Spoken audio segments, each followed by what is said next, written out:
नमस्कार मित्रों, कैसे हैं आप सब। चलिए आज हम आपको कवि नागार्जुन जी की एक प्रसिद्ध रचना है युगधारा, जो कि कविता का संग्रह है। उसी कविता के संग्रह युगधारा में से एक छोटा सा अंश है जिसको हम कहते हैं बादल को घिरते देखा है, और उसके विषय में आज हम यहाँ पे उसकी व्याख्या देखेंगे। उससे पहले हम आपको बताना चाहते हैं कि इस कविता में कवि नागार्जुन जी जो हैं वो बादल और जो प्रकृति है उसका उसके जो विभिन्न स्वरूप होते हैं प्रकृति के, जो प्रकृति की सुंदरता है उसका बड़े ही मनोरम ढंग से यहाँ पे प्रस्तुतिकरण किया है। और साथ ही बादल को गिरते देखा है कविता में बादल की जो प्रकृति है उसके बारे में कवि यहाँ पे अपने मन की भावनाओं को व्यक्त करते हैं। और साथ ही एक प्रसिद्ध रचनाकार कालिदास जी हैं जिनका नाम आप सबने सुना होगा। कालिदास जी की एक प्रसिद्ध रचना है मेघदूत, जिसमें कालिदास ने मेघ को, जो बादल है, उसको यक्षिनी का दूत बना के भेजा है यक्ष के पास। तो वो कविता जो है उसको कवि नागार्जुन जी अपनी कविता बादल को घिरते देखा में एक काल्पनिक चित्रण बताते हैं, और इस प्रकार से कालिदास का भी वो यहाँ पे जिक्र करते हैं। तो चलिए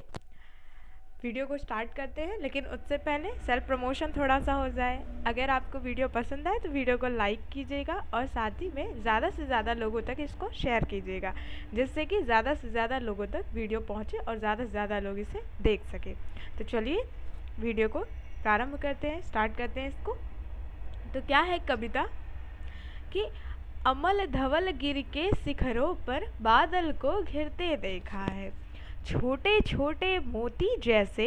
उसके शीतल तुहिन कणों को मान सरोवर के उन स्वर्णिम कमलों पर गिरते देखा है, बादल को घिरते देखा है। तुंग हिमालय के कंधों पर छोटी बड़ी कई झीलें हैं, उनके श्यामल नील सलिल में समतल देशों से आकर पावस की उमत से आकुल तिक्त मधुर विस्तंत खोजते हंसों को तिरते देखा है, बादल को घिरते देखा है। प्रस्तुत पद्यांश में जो कवि नागार्जुन जी है वो कहते हैं कि अमल धवल गिर के शिखरों पर, अमल धवल अर्थात जो सफ़ेद, धवल मतलब एकदम सफ़ेद। अब सफ़ेद कैसे, जो आप देखते होंगे जैसे हिमालय पर्वत है, अगर आप उसकी चोटी पे जाएंगे तो वहाँ पे बर्फीला इलाका होता है, बहुत ठंडा होता है ना ऊपर, जैसे जैसे आप जाते हैं तो क्या होता है कि ठंडे होने के कारण से बर्फ़ जमी होती। अब जब बर्फ़ जमी होगी तो पर्वत कैसा दिखाई देगा, सफ़ेद दिखाई देगा। तो कभी उसी सफ़ेद को यहाँ पे धवल कह रहे हैं, धवल मतलब एकदम सफ़ेद शुद्ध। गिरी, गिरी अर्थात हिमालय पर्वत के कहाँ पे, शिखरों पर, उसकी चोटियों पे, उसकी ऊंचाइयों पे कवि ने क्या देखा है, बादल को घिरते देखा है, अर्थात बादलों को घेरते हुए देखा है। अब बादल कैसे घिरते हैं, ऐसे चारों तरफ, अब जब बारिश होने वाली होती है तो उसके पहले बादल घिरते हैं। तो वही कवि कह रहे हैं कि मैंने तो बादल को जो है सफ़ेद स्वच्छ जो हिमालय के शिखर हैं, जो हिमालय का उज्जवल शिखर है, उस पे मैंने बादल को घिरते देखा है। आगे क्या है कि छोटे छोटे मोती जैसे उनके उसके शीतल तुहिन कणों को। अब उस जो बादल जब घिरे हैं तो उसकी बारिश होगी ना, अब जब बारिश होती है तो कभी उस बारिश की जो बूंदें हैं उनकी तुलना छोटे छोटे मोती जैसे कहते हैं कि जो कवि कहते हैं कि जो बादलों के मोती जैसे जो शीतल कण हैं, शीतल कण जो तुहिन कणों को, तुहिन मतलब ओस की कणें, कवि कहते हैं कि जो बादल के छोटे छोटे, जो जब बादल बरसते हैं तो उससे जो बारिश गिरती है वो छोटे छोटे मोती के समान है, और जो सुबह सुबह ओस की बूंदें, जो ओस की बूंदें पड़ती हैं, वो ओस की बूंदें ऐसे लग रही हैं जैसे मोती के जैसे लग रही हों।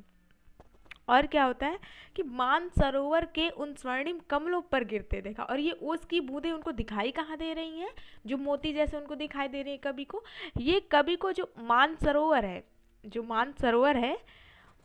मानसरोवर एक झील होता है, उसमें उस झील में स्थित जो कमल हैं, उन्हीं कमलों पर जब ओस की बूंदें गिरी हुई हैं उनको कभी देख रहे हैं, और उस ओस की बूंदों को कभी कह रहे हैं कि मुझे ऐसी लग रही हैं मानो जैसे छोटे छोटे मोती। आगे बादल को घिरते देखा है, कभी कहते हैं मैंने तो हिमालय पर्वत के शिखरों पर बादल को घिरते देखा है। आगे क्या होता है कि तुंग हिमालय के कंधों पर। अब तुंग हिमालय मतलब जो हिमालय की ऊंचाई है, जो हिमालय की ऊंची ऊंची चोटियां हैं। अब उसमें क्या होता है, बड़ी छोटी बड़ी कई झीलें हैं। जो हिमालय की ऊंची ऊंची चोटियां हैं उस पर अनेक झीलें हैं, कुछ झीलें छोटी हैं और कुछ झीलें बड़ी हैं। और आगे क्या लिखते हैं कवि कि उनके श्यामल नील सलिल में समतल देशों से आ आकर, और उस झील में जो जल भरा हुआ वो कैसा है, श्यामलता है, श्यामल रंग का है, अर्थात थोड़ा नीले रंग का है जल। और उस नीले जल में जो है, नीले ठंडे जल में समतल अर्थात मैदानी क्षेत्रों से आ आकर के पावस की उमस से आकुल, पावस मतलब एकदम गर्मी से व्याकुल होकर के आए हुए हैं, तिक्त मधुर विस्तंतु खोजते। और तिक्त मतलब तीखे और मधुर मतलब मीठे, तीखे मीठे जो कमल नाल की जो रेशे होते हैं, विस्तंतु मतलब कमल नाल के अंदर जो रेशे, कमल नाल के गट्टे का जो रेशा होता है उसको खोजते हुए हंसों को तिरते देखा, उसको खोजते हुए। और समतल देशों से आ करके जो गर्मी से एकदम व्याकुल है, ऐसे हंसों को मैंने मानसरोवर की जो छोटी मोटी कई झीलें हैं उनमें आकर के मैंने तिरते हुए देखा है, अर्थात अपने आप को ठंडक प्रदान करते हुए मैंने देखा है उन हंसों को। और बादल को घिरते देखा है, कभी कहते हैं कि और मैंने इस प्रकार से हिमालय की ऊंची चोटियों पर बादल को घिरते देखा है। कहने का तात्पर्य कि कभी कहते हैं कि जब मैंने जो है हिमालय के ऊंचे शिखरों पर मैंने क्या किया, वहाँ जब मैं गया तो वहाँ पे मैंने बादल को घिरते देखा है। और साथ ही साथ वहाँ पे जो हिमालय पर्वत के पास जो मानसरोवर एक झील है उसमें बहुत सारे कमल के पुष्प खिले हुए हैं। और उन कमल के पुष्पों पर जब ओस की बूंदें पड़ती हैं तो मानो वो छोटे छोटे मोती लग रही हों। और छोटे छोटे मोती जो हैं जब कमल के पंखुड़ियों पर पड़ती हैं तो वो अत्यंत ही सुंदर प्रतीत होती हैं। और जो हिमालय है, हिमालय की जो ऊंची ऊंची चोटियां हैं, उन चोटियों के बीच बीच में क्या है, थोड़ा सा कई छोटी मोटी कई झीलें हैं। और कई झीलें हैं और उन झीलों में श्यामल रंग का जल भरा हुआ है। उस जल में जो है समतल मैदानी क्षेत्र, मैदानी जो देश हैं उन देशों से, चूँकि मैदानी इलाकों में गर्मी ज़्यादा पड़ती है और पहाड़ी इलाके ठंडे होते हैं, तो मैदानी इलाकों में जब गर्मी बहुत पड़ती है तो वहाँ के जो हंस है वो उड़ करके जो है पहाड़ी क्षेत्र मानसरोवर की झील में आ करके जो है अपने आप को ठंडक देते हैं, अर्थात अपनी गर्मी को दूर करते हैं। और कभी कह रहे हैं कि इस प्रकार से मैंने हंसों को उन जल में तैरते हुए देखा है। नेक्स्ट चलते हैं, ऋतु वसंत का सुप्रभात था। अब यहाँ पे कवि जो है हिमालय पर्वत पे सुबह कैसे होती है ऊंचाइयों पे उसका वर्णन करते हैं। कवि कहते हैं कि ऋतु वसंत का सुप्रभात था, मंद मंद था अनिल बह रहा, बालारूढ़ की मृदु किरणें थी, अगल बगल स्वर्णिम शिखर थे, एक दूसरे से विरहित हो अलग अलग रहकर ही जिनको सारी रात बितानी होती निशा काल से चिर अभिशापित, बेबस उस चकवा चकवई का बंद हुआ क्रंदर, फिर उनमें उस महान सरोवर के तीरे सैवालों की हरी दरी पर प्रलय कलह छिड़ते देखा है, बादल को घिरते देखा है।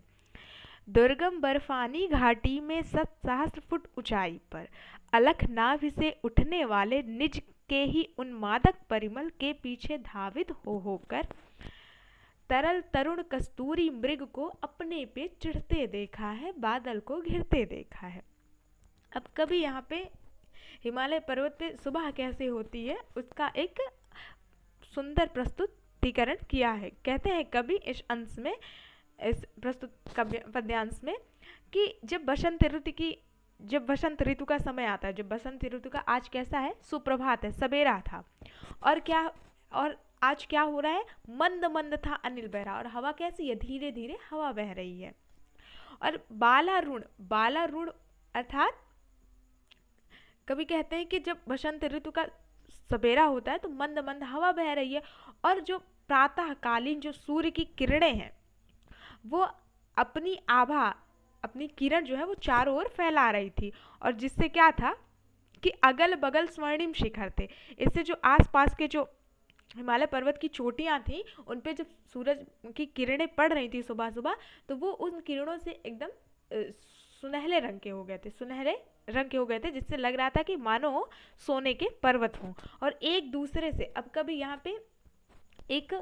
पक्षी है उसकी ओर ध्यान आकर्षित करते हुए कहते हैं कि एक दूसरे से विरहित हो। एक चकवा चकवी पक्षी होते हैं जिनको बहुत पहले से अभिशाप मिला है ऋषि मुनियों से कि उन पक्षियों को जो है सारी रात अलग अलग एक दूसरे से होकर के बितानी होगी, वो एक साथ पूरी रात नहीं गुजार सकते और सुबह होते ही वो मिल जाते हैं। तो उसी पक्षी की ओर संकेत करते हुए कवि कहते हैं कि एक दूसरे से विरहित हो, जिनको एक दूसरे से अलग होकर के, विरहित मतलब अलग होकर के, अलग अलग रहकर ही, जिनको अलग अलग रहकर ही सारी रात बितानी होती, पूरी रात बितानी पड़ती है और निशा काल से। और ये आज का श्राप नहीं, ये बहुत पुराना श्राप है बेबस उस चकवा चकवई का, जिससे कि वो जो चकवा चकवई नाम के जो पक्षी हैं वो बेबस होकर के सारी रात अलग अलग एक दूसरे के विरह में बिताते हैं। बंद हुआ क्रंदन, अब सुबह हो गई है तो अब क्या हुआ है, अब उनके मिलन का समय हुआ, तो पूरी रात वो एक दूसरे से बिछड़ कर रो रहे थे। तो वही कवि कह रहे हैं कि अब जब सुबह हो गई है तो बंद हुआ क्रंदन, अब उनका रोना बंद हो गया है। और फिर क्या हुआ है कि उन दोनों का मिलन हुआ है और उस महान सरोवर के तीरे, कहाँ पे मिलन हुआ है, जो महान मानसरोवर है उसी के किनारे, शैवालों की हरी दरी पर। जो शैवाल एक समुद्री घास होती है और कभी यहाँ पे उस समुद्री घास शैवाल का वर्णन हरी दरी से कर रहे हैं, मानो हरी हरी दरी बिछी हो और उस पर जो चकवा चकवी नाम के पक्षी हैं वो आपस में मानसरोवर के किनारे उस शैवाल की दरी पे मिल रहे हैं और प्रलय कलह छिड़ते देखा। और कभी कहते हैं कि मैंने उन पक्षियों में जो है प्रेम की क्रीड़ा करते हुए, प्रेम की लड़ाई जो है आपस में करते हुए मैंने देखा है, बादल को घिरते देखा है, मैंने तो वहाँ पे बादल को घिरते हुए देखा है। आगे क्या है कि दुर्गम बर्फानी घाटी में, अब कभी यहाँ पे बर्फ, जो मैंने आपको बताया नहीं था कि हिमालय पर्वत पे बर्फबारी होती है, वहाँ पे बर्फ हमेशा जमी हुई होती है, बर्फ पड़ी हुई होती है। तो कभी उसकी ओर संकेत करते हुए कहते हैं कि दुर्गम बर्फानी घाटी में, कि दुर्गम जो बर्फीली घाटियाँ हैं 700 फुट ऊंचाई पर, जिनकी ऊंचाई सहस्त्रों फीट है, सैकड़ों फीट ऊंची है, अलख नाभि से उठने वाले, ऐसी ऊंचाई पर, ऐसी दुर्गम ऊंचाई पर पाए जाने वाले जो एक विशेष प्रकार का मृग होता है, जिसके कंठ में एक कस्तूरी नाम का एक पदार्थ होता है, कस्तूरी, उसको कस्तूरी मृग ही कहते हैं। कस्तूरी एक ऐसा पदार्थ होता है जो कि बहुत महकता है। तो वही कभी कह रहे हैं कि दुर्गम बर्फानी घाटी में, कि मैंने दुर्गम बर्फीली घाटियों में जिनकी ऊंचाई सैकड़ों फीट ऊंचे पे अलख नाभि से उठने वाले, अलख मतलब अपनी ही नाभि से उठने वाली, निज के ही उन्मादक परिमल, उठने वाली जो सुगंध है के पीछे धावित होकर, उसी के पीछे अपनी ही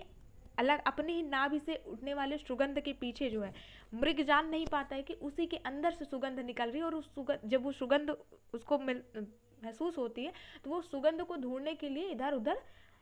के पीछे उस सुगंध के पीछे वो भागता है। वो जहाँ जाएगा उसी के अंदर है वो कस्तूरी, तो वो उसी के अंदर जब वो सुगंध आ रही है तो उसको हर जगह वो सुगंध प्रतीत होगी, तो वो उस सुगंध को ढूंढ रहा है, लेकिन वो जहाँ जा रहा है उसको वो सुगंध आ रही है, क्योंकि वो जान नहीं पा रहा है कि वो सुगंध बाहर से नहीं बल्कि उसके भीतर से प्रकट हो रही है। तो वही कभी कह रहे हैं कि निज के ही उन्मादक परिमल के पीछे धावित होकर, कि जो उसके अंदर से सुगंध निकल रही है उस सुगंध के पीछे वो दौड़ दौड़ कर उसको ढूंढने के लिए वो दौड़ रहा है इधर उधर, और तरुण कस्तूरी मृग को, और जो कोमल और सुंदर जो कस्तूरी को धारण करने वाला जो मृग है उसको मैंने अपने पे चढ़ते देखा है। कस्तूरी मृग को बेचैन होकर के भागते हुए देखा है, उसको अपने पे ही चढ़ते हुए देखा है, अपनी ही सुगंध से वो चढ़ रहा है, वो जान नहीं पा रहा है कि वो सुगंध उसी की नाभि से उठ रही है। और इस प्रकार से मैंने बादल को घिरते देखा है। कभी कहते हैं कि मैंने तो बादल को घिरते हुए देखा है। आगे क्या होता है कि कहाँ गया धनपति कुबेर, वह कहाँ गई उसकी वह अलका। अब प्रस्तुत पंक्तियों में कवि जो है कालिदास की जो कल्पना, कालिदास का जो मेघदूत नाम का जो काव्यांश है उस पे कवि व्यंग करते हुए कहते हैं कि कहाँ गया धनपति कुबेर, वह कहाँ गई उसकी वह अलका, नहीं ठिकाना कालिदास के व्योम प्रवाही गंगा जल का। ढूंढा बहुत परंतु लगा क्या मेघदूत का पता कहीं पर, कौन बताए वह छाया में बरस पड़ा होगा न यहीं पर। जाने दो वह कवि कल्पित था, मैंने तो भीषण जाड़ों में नभचुंबी कैलाश शीर्ष पर महामेघ को झंझाझिल से गरज गरज भिड़ते देखा है, बादल को घिरते देखा है। सत सत निर्झर निर्झरणी कल मुखरित देवदारु कानन में, सोणित धवल भोजपत्रों से छाई हुई कुटी के भीतर, रंग बिरंगे और सुगंधित फूलों से कुंतल को साजे, इंद्रनील की माला डाले शंख सरीखे सुघड़ गलों में, कानों में कुंवल लटकाए। अब कवि कहते हैं इस पद्यांश में, कवि नागार्जुन जी कहते हैं कि कहाँ गया धनपति कुबेरवा। कालिदास ने जिन जो धन के देवता कुबेर जी हैं उनका वर्णन किया था कि वो यहीं कहीं हिमालय पर्वत के आसपास उनका निवास स्थान है। तो कहाँ गया धनपति कुबेरवा, कहाँ गए धनों के देवता कुबेर जी, और कहाँ गई उसकी वह अलका, और कुबेर जी की जो राज्य की उनकी जो राजधानी अलकापुरी थी वो भी कहाँ गई, वो भी मुझे नहीं दिखाई दे रही है। नहीं ठिकाना कालिदास के व्योम प्रवाही गंगा जल का। और कालिदास ने जो अपने रचनाओं में स्वर्ग से उतरने वाली गंगा का वर्णन किया है, मुझे वो भी कहीं पे दिखाई नहीं दे रही है। ढूंढा बहुत परंतु लगा क्या, मैंने बहुत ढूंढा परंतु मुझे पता नहीं चला मेघदूत का। जो उन्होंने अपनी कविता में मेघ को दूत बनाकर भेजा था, उस मेघदूत का मुझे कहीं पे पता नहीं चला, मैंने बहुत ढूंढा, अर्थात वो काल्पनिक था। कौन बताए वह छाया में, अब कौन ही बताए मुझे कि वो छाया में, अर्थात वो तो बादल ही था, बरस पड़ा होगा ना यहीं पे, शायद यहीं पे कहीं बरस गया होगा, अर्थात वो था ही नहीं या मुझे उसका पता ही नहीं चला। जाने दो वह कभी कल्पित था। कवि नागार्जुन जी कह रहे हैं कि जाने दो, मुझे पता चल गया कि ऐसा कुछ था नहीं, वो तो बस कालिदास की कल्पना मात्र थी, वो तो कवि का एक कल्पना थी। मैंने तो भीषण जाड़ों में, लेकिन मैंने जो है बहुत भयावह जाड़ों में, भीषण सर्दी में, नभ चुंबी कैलाश शीर्ष पर, गगन चुंबी अर्थात गगन को छू लेने वाली ऊंचाई जो कैलाश पर्वत है, उस पर मैंने क्या किया, महामेघ को झंझादिल से, मैंने बादलों को तूफानी हवाओं से गरज गरज भिड़ते देखा है, गरज गरज कर टकराते हुए देखा है, और बादल को घिरते देखा है, और ऐसे परिवेश में मैंने बादल को घिरते हुए स्वयं देखा है। आगे क्या कहते हैं कवि कि सत सत निर्झर निर्झरणी कर मुखरित देवदारु कानन। कवि कहते हैं कि जो पर्वतीय प्रदेश में बहने वाले जो सैकड़ों झरने हैं, अपने जल प्रवाह से जो है वो देवदार के वनों में जो कल कल की ध्वनि कर रहे हैं। जो पर्वतीय प्रदेश में जो बहने वाले सैकड़ों, जैसे जब आप ऊंचाइयों पे जाएंगे हिमालय पर्वत पे, तो वहाँ पे बहुत सारे झरने बहते होते हैं नीचे की ओर, और उनसे एक आवाज़, मीठी आवाज़ निकलती होती है। तो वही कवि कह रहे हैं कि जो पर्वतीय प्रदेश में बहने वाले जो सैकड़ों झरने हैं, वो अपने जल प्रवाह से देवदार के वन जो है उनमें कलकल की ध्वनि कर रहे हैं। और सोणित धवल भोजपत्रों से, और वही देवदार के वृक्षों के नीचे लाल और सफ़ेद भोजपत्रों से निर्मित जो कुटिया है, छाई हुई कुटी के भीतर जो कुटिया है, उसके अंदर जो है रंग बिरंगे और सुगंधित, रंग बिरंगे और सुगंधित जो फूलों से क्या किया हुआ है, इन फूलों से कुंतल को साजे, अपने केशों को, अपने बालों को सजा करके, और इंद्रनील की माला डाले, और अपने गले में इंद्रमणियों का हार पहने हुए, शंख सरीखे सुघड़ गलों में, कानों में कुंवल लटकाए, और अपने कानों में नील कमल और बेड़ी में लाल कमल लटका करके, लाल चंदन की सतदल लाल कमल बेड़ी में, और रजत रजित मणि खचित कला में पान पात्र द्रक्षासव पूरित। और क्या किया कि फूलों से केशों को सजाए हुए और इंद्रनील की माला डाले हुए हैं। अब यहाँ पे कभी पर्वतीय इलाकों में रहने वाले जो उनको क्या कहते हैं, किन्नर और किन्नरियाँ, उनके वेशभूषा का वर्णन कर रहे हैं कि किन्नर और किन्नरियाँ कहाँ रहते हैं, देवदार के जो वृक्ष हैं उसी वृक्ष के नीचे लाल और सफ़ेद भोजपत्रों से कुटिया बनाते हैं, और उस कुटिया के अंदर रंग बिरंगे सुगंधित जो फूल हैं उनसे उस कुटिया को सजाते हैं, और साथ ही अपने बालों को, जो किन्नरियाँ हैं वो अपने बालों को सजाई हुई हैं, और गले में इंद्रनील की माला पहने हुए हैं, और कानों में नील कमल के, और अपनी चोटी में लाल कमल को लटकाई हुई हैं, और सतदल लाल कमल बेड़ी में, और अपनी चोटियों में, बेड़ी मतलब चोटियों में, जो उनके बालों की चोटियाँ उसमें लाल कमल को लटकाए हुए हैं, लाल कमल से अपनी चोटी को सजाए हुए हैं। और रजत रजित मणि खचित कला में पान पात्र द्राक्षासव पूरित, और क्या कहें कि चांदी से जो बने मणियों से जड़े हुए मदिरा पानों से, जो लाल चंदन की तिपाई पर चांदी से बने और मणियों से जड़े हुए क्या किए हैं, पान पात राक्षसों पूरित मदिरा पात्रों से अंगूरी शराब सामने भर करके क्या किए हुए हैं, नरम निदाग बाल कस्तूरी पर, जो कोमल और मुलायम मुलायम जो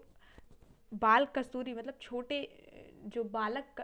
कस्तूरी मृग के जो छोटे छोटे कस्तूरी मृग की खाल है उस पर क्या किए, मृग छालों पर पलथी मार, उस पर पलथी मारकर बैठे हुए हैं, और मदिरा रूढ़ आंखों वाले, और मदिरा पान करने से उनकी आंखें कैसी हो गई हैं, लाल हो गई हैं उन्मद किन्नर किन्नरियों को, और वो क्या हुए हैं एकदम, जो मदिरा पान के कारण उनकी लाल लाल नेत्रों में मस्त हो गए हैं, उनकी आंखें लाल लाल हो गई और वो एकदम मदिरा में मस्त हो गए हैं, और मृदुल मनोरम अंगुलियों को वंशी पर फिरते देखा है, और उनकी जो कोमल और मनोहर जो अंगुलियां हैं उसको मैंने वंशी पर फिरते हुए देखा, उसको जो किन्नर किन्नरियां हैं उनके किन्नर किन्नरियों की बांसुरी पर